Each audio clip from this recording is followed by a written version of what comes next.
السلام عليكم، ازيكم حلوين؟ عاملين ايه؟ رجعت لكم النهارده بوصفه حلوه.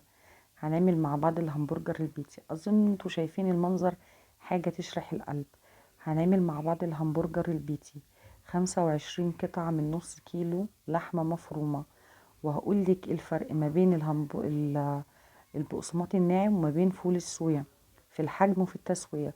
وهقول لك الطريقه ازاي اللي انت تقدري تسوي بيها الهمبرجر بتاعي البيتي، اللي هو البيتي الصحيح مش الجاهز. وهقول لك على الطعم الجميل اللي احنا بناكله بره، هيبقى اطعم واحلى في البيت. بسم الله ونصلي على النبي. ولو عجبك الفيديو ما تنسيش تعملي لايك واشتراك للقناه. اول حاجه جبت الكبه الحلوه بتاعتي دي، وحطيت فيها 3 بصلات فرمتهم كويس جدا جدا جدا. حطيت معاهم ذرة ملح. تاني حاجة جبت كوباية من الفول الصويا، فرمتها نعمتها في المطحنة، وحطيتها في حبة مية وصفتها.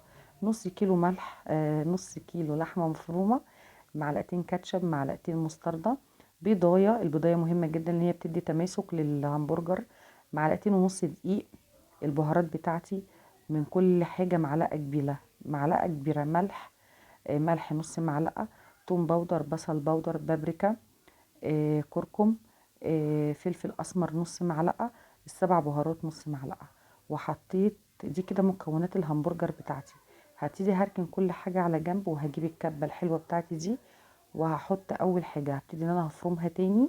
هفرم الفول الصويا مع البصل مع بيضاية، عشان خاطر يمشوا في الكبة، يعني يمشوا معايا ما يقفوش ويبوظولي الكبة، لان انا عملت جمعية عشان خاطر اقدر اجيبها. انا هفرمهم كويس جدا لحد ما ينعموا معايا زي ما انتوا طبعا شايفين كده. هبتدي انزل كل الحاجات دي، وهرجع هلمهم تاني زي ما انتوا شايفين كده. هرجع هلمهم تاني.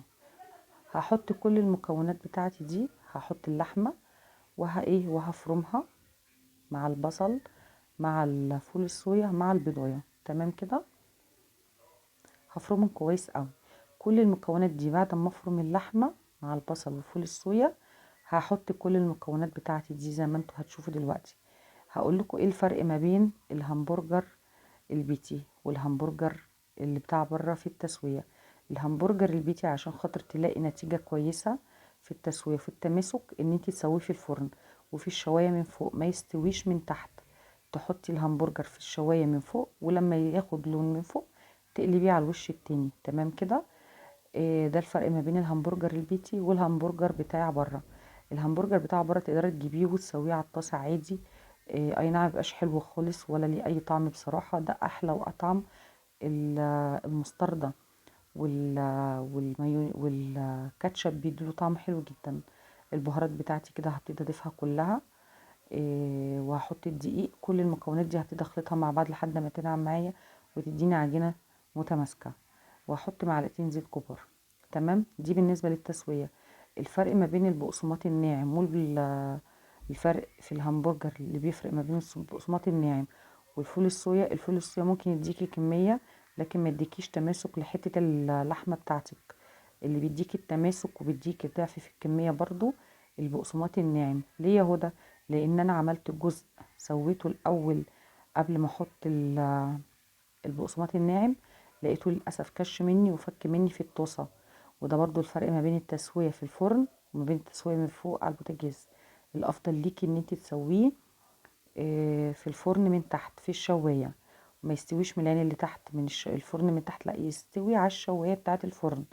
تمام كده. انا هخلط كل المكونات بتاعتي.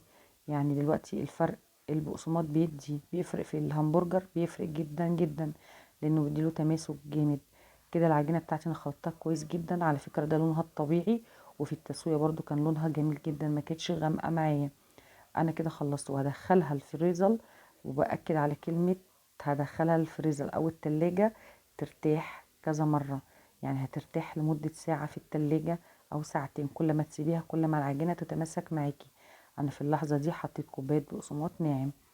ما ينفعش بعد ما تعملي العجينه دي يعني تجهزيها وتحطيها تستوي، لا. لازما الاول تسيبيها ترتاح وتتماسك، وبعد كده تطلعيها تفرميها فرمه كمان بالكبه، وتقومي جايه عاملاها مصبعاها يعني مكوراها، لان ما كانش عندي البصمه بتاعه الهمبرجر. تبتدي تقرصي كده كور، وبايدك كده يا اما تدهنيها زيت يا اما تدهنيها ميه بسيط، وتعملي كور كده وتحطيها في الصاج زي ما هوريكي دلوقتي. وترجعي تاني برضو ترجعيها التلاجة او الفريزر، كل ما تبقى متماسكة كل ما يبقى احسن، لان برضو بيفرق في حجم الهمبرجر بعد ما بيستوي وفي التماسك بتاعه. زي ما انتوا شايفين العجينة عاملة ازاي، تحفة تحفة والله، طعمه جميل جدا. انا عملت حوالي 25 قطعة همبرجر. الجزء ده اللي موجود قدامكم، غير ان كان فيه في الفريزر تلات وحديات كنت حطاهم في الفريزر، غير ان انا كان في اتنين خدت عملت اختبار لوحديتين على الطاسة من فوق. بس طبعا الافضل ان انتي تسويه في الفرن. انا كده خلصت وهدخله الفرن نار عالية جدا، الشواية من فوق ياخد لون، وهقلبه على الوش التاني. ده كده شكله، هو كش شوية اي نعم، لكن هو سمكه سمكه عريض، يعني سمكه كبير، مش رقيق خالص. طبعا غير الطعم بتاعه كان تحفة، ومن جوه كان لونه جميل جدا. انا كده خلصت الهمبرجر بتاعي من التسوية ومن تحضير العجينة بتاعته. لازم يرتاح في التلاجة. حطي بقسماط مع فول الصويا هيديكي نتيجة افضل بكتير. انا كده عملت بقى، جبت كابوتشا ومستردة ومايونيز وكاتشب، حمرت جنبه بطاطس، وده كان شكله النهائي. يعني انا مش عارفة اقول لكم، انا مش قادرة، مش عارفة امسك الساندوتش. طري جدا وطعمه كان جميل. ودي كانت وصفتي النهاردة. لو عجبكم الفيديو تعملوا لايك.